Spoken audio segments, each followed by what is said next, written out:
দেখছি যে সেখানে আমি জানি না তারা কোনো ডিপ্লোমা কোর্স করা কিছু স্টুডেন্ট হবে। আমি শুনেছি তারা মানে কোনো একটি ডিপ্লোমা কোর্স করা স্টুডেন্ট তারা লাঠি নিয়ে দাঁড়িয়ে আছে।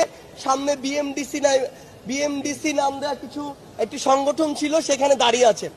তো তারা এখানে আসলে আন্দোলন করছে না কি করছে আমি জানি না, সেটা আলাদা বিষয়। এরকম আমি সচিবালয়ের চারপাশেও দেখলাম, মানে বিভিন্ন জায়গায়, ঢাকার বিভিন্ন জায়গায় বিভিন্ন স্টেক হোল্ডার নেমে পড়েছে। আমি আসলে এই মানুষগুলোকে সুবিধাবাজ গোষ্ঠী হিসাবে ট্যাগ দিতে চাই। কারণটি হচ্ছে এই মানুষগুলো এই বিগত 16 বছরে তাদের একটি শব্দ পাওয়া যায়নি। তারা শুধুমাত্র তেল দিয়ে তোষামত করে সুবিধা পাওয়ার জন্য ক্ষমতাসীন স্বৈরাচার সরকারের সঙ্গ দিয়েছে।